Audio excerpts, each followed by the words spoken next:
조직 신학에서 잃어버린 연결고리, 이스라엘론은 메시아닉 유대인 신학자 아놀드 지 프루첸바움 박사가 오늘날 기독교계의 4대 학파, 즉 언약무천년주의 학파, 언약후천년주의 학파, 언약전천년주의 학파, 세대주의 학파 등 각 학파의 신학자들이 세운 성경 주석 교리를 비교 비평한 저서로 성경의 참된 진리를 추구하는 목회자, 신학도 그리고 신자가 필독해야 하는 가장 유용하고 가치 있는 주석서입니다. 기독교계라 함은 세계 기독교 3대 종파인 로마 가톨릭, 동방정교, 프로테스탄트, 개혁교회 외에 성경을 근거로 했다고 주장하는 세계의 다른 모든 교파, 예를 들어 모르몬교, 여호와의 증인, 통일교, 신천지 등과 같은 이단교파가 총망라된 단체를 말합니다. 오늘날 기독교계의 거의 모든 교단은 사실상 언약무천년주의 학파의 교리를 지지하고 따릅니다. 언약무천년주의 교리의 기본 개념은 구약성경의 이스라엘이 교회이고 신약성경의 교회가 이스라엘이라는 전제하에 신약성경으로 구약성경을 영적으로 우화적으로 해석합니다. 이러한 해석을 근거로 무천년주의자들은 하나님의 택함을 받은 유대인이 초림하신 예수님의 메시아 되심을 거부함으로써 버림을 받았기 때문에 아직 성취되지 않은 구약성경에서 이스라엘에 약속된 일들은 지금 영적 이스라엘인 교회가 성취하고 있다고 주장합니다. 이 주장을 뒷받침하는 계시의 말씀이 성경에 기록되어 있을까요? 소수에 불과한 언약 후천년주의자, 언약전 천년주의자 또는 역사적 전천년주의자, 세대주의자는 어떤 교리를 지지하고 따를까요? 구약성경의 호세아 선지자는 하나님의 택함을 받은 이스라엘이 멸망할 것이라고 BC 약 700년경에 이미 경고했었습니다. 호세아 4장 6절. 이스라엘 유대인은 로마 제국의 속국하에서 메시아를 갈망하고 있었음에도 불구하고 약 2000년 전 초림하신 예수님의 메시아 되심을 거부함으로써 AD 70년에 로마군에 의해 멸망했고 전 세계로 흩어짐을 당해 오늘날까지 박해를 받고 있습니다. 선지자 호세아가 경고한 대로 이스라엘은 창조자 하나님을 믿지 않아서가 아니라 하나님을 아는 지식이 부족했기 때문에 멸망했습니다. 오늘날 교회 신자는 어떠한가요?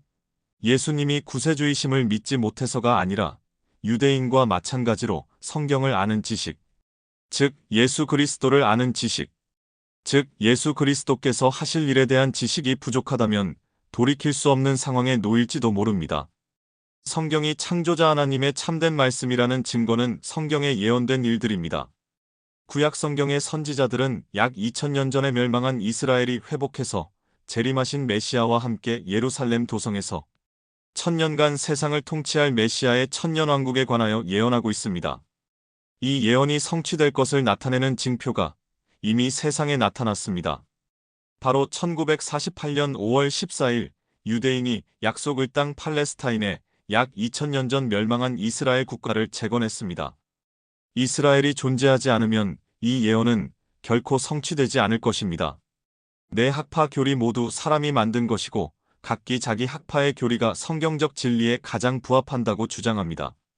조직신학에서 잃어버린 연결고리 이스라엘론은 4대 학파의 교리를 다룬 주석서 중 참된 성경적 진리에 가장 부합하는 교리를 제시한 주석서입니다. 27편 D. 언약 전천년주의의 이스라엘론의 요약과 결론. 지나가면서 또 다른 저작 다니엘 P. 플러의 복음과 율법 대조 또는 연속성을 언급해야 합니다. 플러는 이 책이 나오기 전까지는 항상 언약 전천년주의자라고 주장해왔지만 이 책에서는 세대주의와 언약 신학을 모두 거부합니다.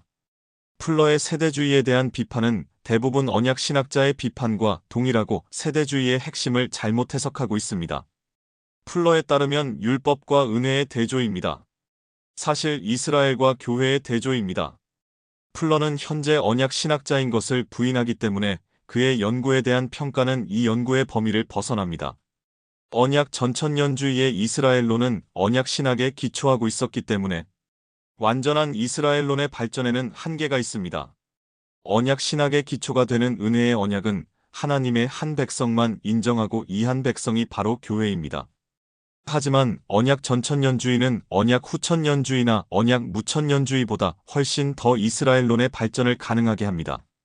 언약 전천년주의는 언약 신학의 다른 두 학파보다 훨씬 덜 우화적인 해석 방식을 사용합니다. 언약 전천년주의 역시 교회를 영적 이스라엘이라고 믿지만 현재와 미래에 대해서만 그렇다고 단언합니다. 과거의 이스라엘에 대해서는 그렇게 확신하지 않습니다. 2일 요약. 과거의 이스라엘. 언약 전천년주의자들은 구약 성경의 교회 문제에 대해 견해가 분분합니다. 버스웰과 같은 일부 언약 전천년주의자는 전통적인 언약적 관점을 따르며 교회가 구약 성경에 존재했고 그 당시에도 교회가 참된 이스라엘이었다고 주장합니다. 하지만 레드와 라솔은 교회가 사도행전 2장에서 시작했다고 보고 있으며 라솔은 교회가 구약 성경의 이스라엘이 아니라고 강력하게 주장합니다. 이들이 모두 동의하는 것은 하나님의 백성은 오직 하나라는 것입니다. 버스웰은 하나님의 한 백성은 언제나 교회라고 말합니다. 레드와 라솔은 구약 성경에서는 이스라엘이 하나님의 백성이었지만 신약 성경에서는 교회가 하나님의 백성이라고 말합니다. 사람들 대부분은 구약 성경을 주로 이스라엘의 역사로 봅니다. 버스웰도 은혜의 언약에 대한 전통적인 언약적 관점을 따릅니다. 이 언약은 교회와 맺어진 언약입니다. 이를 근거로 버스웰은 유아 침례의 관행을 옹호하며 유아 침례가 언약의 증표로서 할례를 대체했다고 주장합니다. 이와 같은 근거로 버스웰은 일요일이 토요일의 안식일을 대체했다고 주장합니다. 레드는 아마도 버스웰의 주장을 대체로 따를 것입니다. 그러나 라솔은 아브라함 언약의 유대적 측면을 더 명확하게 뽑다. 모세의 율법은 구속받은 백성을 위한 삶의 규율이었습니다.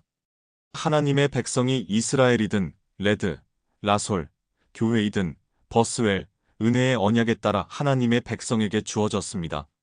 언약 전천년주의자들은 하나님의 왕국을 교회와 동일시하지 않지만 교회를 창조한 것은 하나님의 왕국이었습니다.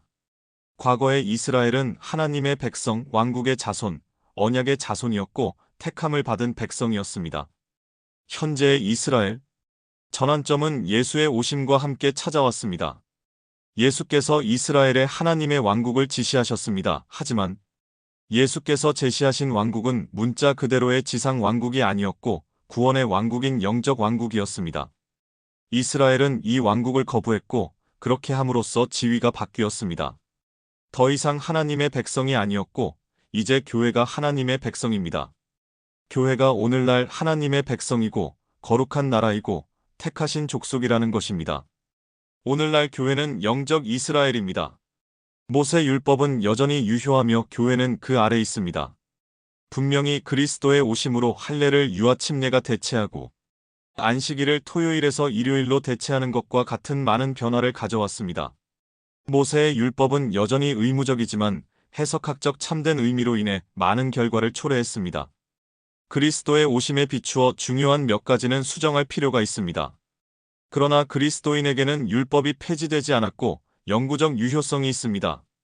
로마서 9에서 11장의 이스라엘과 관련하여 이 구절은 두 이스라엘에 관한 이야기를 합니다. 문자 그대로의 이스라엘은 메시아를 거부하고 독특한 특권을 잃어버린 이스라엘 민족입니다. 또한 모든 유대인과 이방인 신자들로 구성된 영적 이스라엘도 있습니다. 이 영적 이스라엘이 교회입니다. 오늘날 교회는 참된 이스라엘이며 택함을 받은 백성, 하나님의 백성, 왕국의 아들, 언약의 자손입니다. 올리브나무에 관하여는 그 의미에 대해 의견이 분분합니다.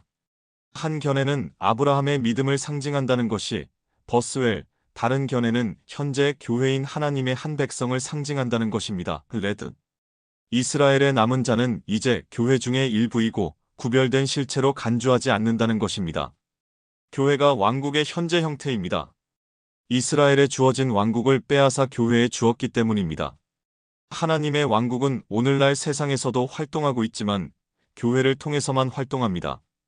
왕국은 어떤 식으로도 오늘날의 이스라엘과는 관련이 없습니다. 올리브나무는 오직 하나뿐입니다. 원래 올리브나무는 옛 백성인 이스라엘 사람들로 구성되어 있었지만 이제 믿는 유대인과 이방인으로 구성되어 있습니다. 새 언약과 관련하여 이 언약은 교회와 맺어진 언약입니다. 이 견해는 신약 성경이 구약 성경을 재해석했다는 사실에 근거합니다. 그 결과 새 언약은 이스라엘의 언약이 아니라 교회의 언약입니다. 하지만 하나님은 자기 백성을 버리지 않으셨고 오늘날 유대인 가운데 남은 자들이 있습니다. 오늘날 신자가 되는 유대인은 교회의 일원이 됩니다. 이스라엘 국가가 재건된 것은 하나님께서 자기 백성을 버리지 않으셨다는 증거입니다. 그러나 언약 전천년주의자들이 유대 국가에 신학적인 의미를 부여하는 것은 여기까지입니다. 이스라엘의 거듭남이 하나님의 목적 중의 일부일 가능성은 있지만 언약 전천년주의자들은 이에 대해서는 확신하지 못합니다. 교회가 이스라엘에 약속된 모든 것을 성취할 수 있는 것은 아니지만 이스라엘과 이방인의 구별은 중단되었다고 확신합니다. 그러한 구별은 하나님께서 일시적으로 의도하셨을 뿐입니다. 이스라엘의 미래, 언약 전천년주의자들은 문자 그대로의 미래 왕국에 대한 믿음 때문에 이 부분에서 언약 후천년주의자들과 언약 무천년주의자들을 훨씬 넘어서는 가장 큰 발전을 이룰 수 있습니다. 하지만 휴거나 환란에 관한 질문에 대해 그들 사이에는 크게 세 학파로 나뉠 정도로 중요하고 명확한 차이가 있습니다. 일부는 환란 전 휴거론자이고 다른 일부는 환란 중반 휴거론자이지만 대부분은 환란 후 휴거론자입니다. 이스라엘론이 이러한 분열의 주요 원인입니다. 이들 모두 이스라엘의 민족적 구원과 회복을 믿지만 이를 믿는 근거에 대해서는 서로 일치하지 않습니다. 또한 유대인의 천년왕국이 어떻게 될 것인지에 대해서도 의견이 일치하지 않습니다. 언약 전천년주의는 이스라엘의 민족적 구원과 국가적 회복을 모두 믿습니다. 후천년주의는 민족적 구원은 믿지만 이스라엘의 국가적 회복은 믿지 않습니다. 무천년주의는 둘 다 거부합니다. 많은 영역에서 일치하지 않는 것을 볼 수 있습니다. 한 예로 계시록 7장의 14만 4천 명에 대한 해석을 들 수 있습니다. 버스웰은 환란 중의 유대인의 이야기이고 유대인의 복음화라고 문자 그대로 받아들입니다. 하지만 레드는 이 구절을 교회의 이야기라고 우화적으로 해석해서 환란 후 휴거설의 증거로 사용합니다. 두 번째 예는 천년왕국의 본질에 관한 것입니다. 버스웰은 유대인 복음 외에 다른 복음은 없었기 때문에 유대인의 왕국으로 보는데 아무런 문제가 없습니다. 그러나 레드는 천년왕국의 유대적 성격을 완전히 거부합니다. 세 번째 예는 애초에 천년왕국을 믿는 근거입니다. 레드는 구약 성경에서 천년왕국에 대한 증거를 전혀 찾을 수 없으며 유일한 증거는 신약 성경, 주로 계시록 20장에서 찾을 수 있다고 봅니다. 하지만 라솔과 버스웰은 구약 성경의 증거를 무시할 수가 없어 구약 성경의 예언을 천년왕국과 이스라엘의 회복을 믿는데 유효한 자료로 사용합니다. 또한 언약 후천년주의자이기도 한 언약 전천년주의자는 교회가 환란을 통과할 것이라고 믿고 있습니다. 증거는 성경은 분명히 이스라엘이 환란을 통과할 것이라고 가르친다는 사실에 근거합니다. 그리고 이스라엘을 교회와 동일시하기 때문에 교회가 환란을 통과할 것이라는 결론을 내립니다. 구약 성경의 예언에 근거해 미래에 이스라엘이 회복될 것이라고 믿는 언약 전천년주의자조차도 모든 예언을 문자 그대로 해석하지는 않습니다. 예를 들면 에스겔 40에서 48장의 문자 그대로의 천년왕국 성전과 희생제를 거부합니다. 하지만 반드시 모든 유대인을 의미하는 것은 아니지만 이스라엘의 민족적 구원은 믿고 있습니다. 그러나 유대인의 대다수를 의미합니다. 이스라엘 민족이 구원을 받으면 이스라엘은 교회에 동화될 것입니다. 이 결론. 언약 전천년주의자는 이스라엘의 민족적 구원과 국가적 회복을 모두 받아들이기 때문에 다른 두 언약 신학학파에 비해 이스라엘론이 더 크게 발전할 수 있지만 여전히 세대주의에는 미치지 못합니다. 후천년주의나 무천년주의보다는 덜하지만 이스라엘을 교회와 동일시하는 것은 세대주의가 이스라엘론을 발전시킨 정도까지 완전하고도 철저하게 발전할 수는 없습니다. 어느 정도는 언약 후천년주의와 언약 무천년주의의 약점 중의 일부를 공유하고 있습니다. 다음과 같은 몇 가지 구체적인 영역이 있습니다. 이스라엘의 과거. 언약 전천년주의는 언약 신학의 다른 두 학파와 동일한 세 가지 영역을 적절하게 다루지 못합니다. 첫째, 유대인 언약에 수반되는 모든 것을 고려하지 못합니다. 이 죄책감은 다른 두 학파보다 훨씬 적습니다. 일부 언약 전천년주의자들은 이러한 것들을 유대인 언약으로 보고 구약 성경에서 교회가 발견되지 않는다는 것을 인정하기 때문입니다. 같은 학파의 다른 사람들은 그렇지 않습니다. 그러한 중요한 질문에 일치하지 않는 그 자체가 문제입니다. 그 사람들 모두가 여전히 이러한 언약의 세부 사항 중의 일부를 우화적으로 해석하려는 경향이 있습니다. 게다가 은혜 언약의 사상은 모세와 예언자들에 대해 생각하고 해석하는 데 있어서 여전히 중요한 역할을 하고 있습니다. 둘째, 언약 전천년주의는 다른 두 학파와 함께 이스라엘의 독특한 실체를 보지 못하고 인정하지 않습니다. 여기서도 언약 전천년주의 학파는 다른 두 학파보다 죄책감이 덜합니다. 구약 성경에서 이스라엘의 고유한 지위를 인정하고 있기 때문입니다. 그러나 이제 이 모든 것을 잃어버렸고 이스라엘로부터 빼앗아 교회에 주었다고 주장합니다. 또한 하나님의 두 백성은 있을 수 없다고 주장하며 하나님의 백성을 오직 하나라고 믿고 있습니다. 구약 성경에는 이스라엘이었지만 지금은 교회이며 영원토록 남아있을 것입니다. 따라서 이스라엘의 미래에 대한 일부 예언은 문자 그대로 받아들이지만 다른 많은 예언은 그렇지 않은 것으로 받아들입니다. 그러함에도 불구하고 하나님의 백성은 오직 하나라는 개념은 이스라엘이 아닌 교회라고 강조합니다. 어느 순간부터 이스라엘은 별개의 실체로서 교회에 동화되어 고유한 사명을 상실하게 됩니다. 셋째, 모세의 율법에 대해 다른 두 학파의 결점을 모두 공유합니다. 다른 두 학파와 동일한 접근 방식을 사용하는 것 외에도 언약 전천년주의자들은 자기들의 입장을 옹호하기 위해 두 가지 독특한 해석학적 원칙을 개발했습니다. 첫째는 버스웰이 사용한 참된 의미의 원칙이고 레드가 사용한 구약 성경의 재해석 원칙입니다. 분명히 두 사람 모두 율법을 이스라엘과 관련된 하나의 실체 또는 목적으로 보지 못했습니다. 이스라엘의 현재 언약 전천년주의는 이 부분에서 두 가지 결함이 있습니다. 첫째, 하나님께서 자기 백성을 버리지 않으셨다고 단언하면서도 교회만 하나님의 참된 백성이기 때문에 이스라엘은 더 이상 하나님의 백성이 아니라고 주장합니다. 오늘날 이스라엘을 위한 계획은 설 자리가 없습니다. 이스라엘 국가가 하나님의 예언적인 계획 중의 일부일 수도 있다는 가능성을 열어두고 있지만 신학적으로 이에 대해 할 말이 거의 없습니다. 두 번째 문제는 오늘날 유대인 신자들의 역할에 관한 것입니다. 이스라엘의 남은 자는 교회에 속한다고 보지만 이스라엘과의 관계에서 남은 자의 지위에 대해서는 분명치 않습니다. 대개 남은 자를 교회의 관점에서만 바라봅니다. 하나님의 이스라엘이 유대인의 남은 자라는 것을 부정하고 교회라고 주장합니다. 유대인 신자들이 계속해서 유대인다움의 관행을 실천하는 여부에 대해서는 아무 말도 하지 않습니다.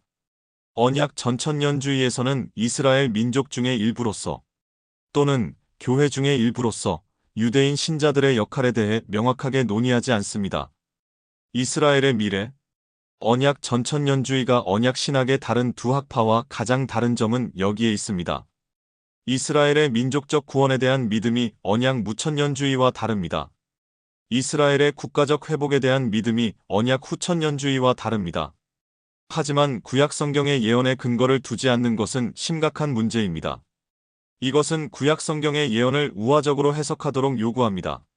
심지어 레드조차도 한때 구약 성경에 대한 자신의 관점이 확실히 마치 무천년주의처럼 들렸다는 것을 인정합니다. 이스라엘의 미래에 대한 신학을 계시록 20장과 신약 성경에 흩어져 있는 몇 가지만을 근거로 언급한 것은 많은 아쉬움을 남깁니다. 구약 성경의 그러한 풍부한 정보를 무시하면 일반적으로 피상적인 종말론, 특히 피상적인 이스라엘론으로 말려 들어갑니다.